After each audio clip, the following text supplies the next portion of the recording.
CUET UG 2024 के जितने भी स्टूडेंट हैं उनके माइंड में आंसर की जब से रिलीज किया है NTA ने बहुत सारे सवाल निकल कर आ रहे हैं। इनमें से कुछ ऐसे भी क्वेश्चन हैं जिनके बारे में वीडियो में बताना बहुत ज़रूरी है, नहीं तो बहुत सारे स्टूडेंट पैसे बर्बाद कर देंगे। क्यों? क्योंकि वो सोच रहे हैं कि अगर हम लोग आंसर की क्लिक करके देख रहे हैं, जैसे कि किसी स्टूडेंट का 3 पेपर है, एक आपका जनरल टेस्ट, एक डोमेन में अगर कोई भी पेपर होगा और एक अगर लैंग्वेज पेपर होगा, 3 पेपर का अगर वो यहाँ से क्लिक करके आंसर देखते हैं तो उनका मानना है कि तीनों पेपर में कितना पैसा लगेगा, 200 रुपया करके। ठीक है, वो ये समझ रहे हैं आंसर की जो लिंक एक्टिवेट हुआ है, लेकिन ऐसा नहीं है। कहाँ पर पैसे लगेंगे, किस तरीके से लगेंगे, आंसर की अभी तक से बहुत सारे स्टूडेंट नहीं देख पाए हैं अच्छे तरीके से। पूरे डिटेल से हम लोग इस वीडियो में लाइव बताएंगे, ध्यान से समझिएगा, सारा डाउट क्लियर हो जाएगा। साथ ही साथ रिजल्ट के बारे में भी बताएंगे कि रिजल्ट आपका कब रिलीज होगा, क्योंकि बहुत सारे स्टूडेंट इसे सोच रहे हैं कि ये रिजल्ट है आपका, लेकिन ऐसा बिल्कुल भी नहीं है। फाइनल रिजल्ट अभी आना आपका बाकी है, कब आएगा वो वीडियो में बताएंगे। सबसे पहले जब आप NTA के ऑफिशियल वेबसाइट पर आइएगा, ठीक है, CUET UG 2024 का जो ऑफिशियल वेबसाइट था, वहाँ आने के बाद आंसर की चैलेंजेस, यहाँ जो लिखा हुआ है चैलेंज क्लिक हेयर, यहीं पर आपको क्लिक कर देना है। जैसे आप यहाँ पर क्लिक कीजिएगा, इस तरीके का इंटरफेस आपका खुल जाएगा। आप लोग देखे होंगे चेक करके, यहाँ पर आप लोग एप्लीकेशन नंबर डाल लीजिए और यहाँ पर डेट ऑफ बर्थ, ठीक है, डे मंथ और ईयर, और ये जो नंबर है यहाँ पर फिल करके सबमिट कर लीजिए। ठीक है, दूसरे मोबाइल में आप लोग कर लीजिए, जैसे जैसे मैं करूँगा उसी तरीके से आपको करना है। इस तरीके से आपका दिखेगा, जैसे आप सबमिट कीजिएगा, ऊपर में आपका नाम वगैरह सारा कुछ रहेगा। लेकिन जैसे ही आप अगर थोड़ा सा नीचे आइएगा, इस तरीके का इंटरफेस आपको दिखेगा। जैसे इधर आपका ये सब्जेक्ट है, कौन कौन सा सब्जेक्ट आपने एग्जाम दिया है, CUET में कौन सा पेपर दिया है, यहाँ पर लिखा हुआ है। इधर यहाँ पर देखिए क्या लिखा हुआ है, व्यू प्रोविजनल आंसर की OMR। यहाँ पर समझने की बात है, OMR के लिए आपको आंसर की देखने वाला ये लिंक है। इसके बाद यहाँ पर क्या लिखा हुआ, व्यू प्रोविजनल आंसर की CBT। तो जहाँ पर ये चीज़ लिखा हुआ वहीं पर आपको क्लिक करना है। और याद रखिएगा, जो भी पेपर आपका OMR सीट पर हुआ है तो उस पेपर का आंसर की OMR वाले लिंक पर ही क्लिक करने से दिखेगा, और जो CBT मोड में अगर आप दिए होंगे पेपर, उसका CBT मोड में ही आंसर दिखेगा। तो आप लोग क्या कीजिएगा, यहाँ पर OMR वाले पेपर में क्लिक कीजिएगा, क्योंकि बहुत सारे स्टूडेंट का जनरल टेस्ट तो 100% रहेगा। इसके अलावा जो भी आपका अगर OMR सीट पर पेपर पर आपका एग्जाम हुआ है, उसके लिए आपको इस पर क्लिक करना होगा। जैसे आप क्लिक कीजिएगा, उसके बाद थोड़ा सा नीचे आइएगा, यहाँ पर आपका पेपर दिख जाएगा, कौन कौन सा पेपर आपका OMR सीट पर हुई है। तो यहाँ पर देखिए, इनका जनरल टेस्ट है, फिर ज्योग्राफी है, फिर हिस्ट्री है। अब क्या करना है, यहाँ पर जो प्लस वाला आइकन है, इस पर आपको क्लिक कर देना होगा।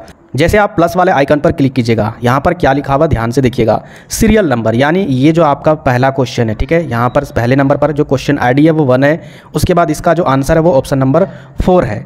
आपको समझना है, जो आपका क्वेश्चन पेपर होगा, ठीक है, ये जनरल टेस्ट वाला पेपर है, जनरल टेस्ट वाला जो क्वेश्चन पेपर होगा उसको सामने रखिएगा। सामने रखने के बाद उसमें क्वेश्चन को पढ़िएगा। क्वेश्चन को जैसे पढ़िएगा, पढ़ने के बाद अगर उसका आंसर यहाँ पर गलत लग रहा है, ठीक है, यहाँ पर देख लीजिएगा, पहले आप मिला लीजिएगा, ठीक है, अच्छे तरीके से। सारे करेक्ट ऑप्शन यहाँ पर इस वाले कॉलम में है, और यहाँ पर ये क्वेश्चन ID है, यानी क्वेश्चन नंबर है, पहला, दूसरा, तीसरा, चौथा, 5वां, 6वां, 7वां, 8वां।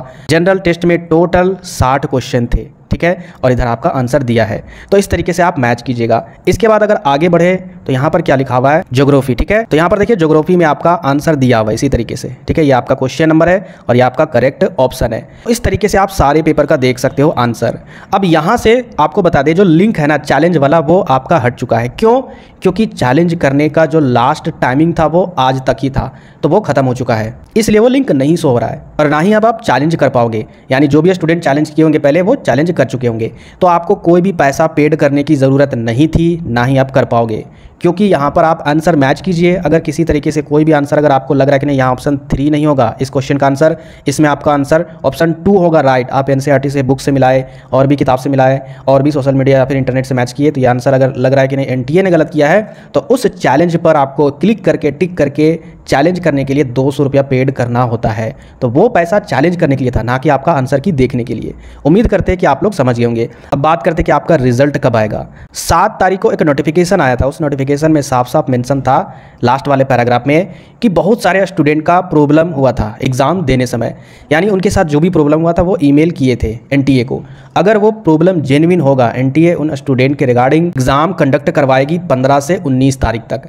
जब आपका 15 से 19 तारीख तक सारा एग्जाम खत्म हो जाएगा, उसके बाद उनके लिए, क्योंकि यहाँ पर जो क्वेश्चन आपका पूछा गया है तो वही क्वेश्चन उनका नहीं पूछा जाएगा, तो उनके लिए जो क्वेश्चन पूछा गया है फिर से उनके लिए आंसर की रिलीज़ करेगा। जिस तरीके से अभी आंसर की रिलीज़ किए हैं, फिर उनके लिए चैलेंज करने के लिए यहाँ पर लिंक एक्टिवेट होगा। कहीं ना कहीं एनटीए बहुत बड़ा धांधली कर रहा है सीयूटी यूजी के साथ भी, ये कहीं ना कहीं गलत है। ठीक है, गलती करे कोई और, सजा भुगते स्टूडेंट। ठीक है, तो वहाँ पर फिर से आंसर की रिलीज़ करेगा, फिर से स्टूडेंट चैलेंज करेंगे और फिर से फाइनल आंसर की रिलीज़ होगा। तो उनका फाइनल आंसर की रिलीज़ होने तक लगभग 1 सप्ताह लग जाएगा। ठीक है, उनका एग्जाम अगर 19 तारीख को खत्म होता है तो लगभग 2 से 4 दिन लग जाएगा। उसके 2 से 4 दिन के बाद यानी लगभग लास्ट जुलाई, ठीक है, लास्ट जुलाई तक ही आपका उम्मीद यही जताया जा रहा है कि रिजल्ट डिक्लेयर कर देगा फाइनल।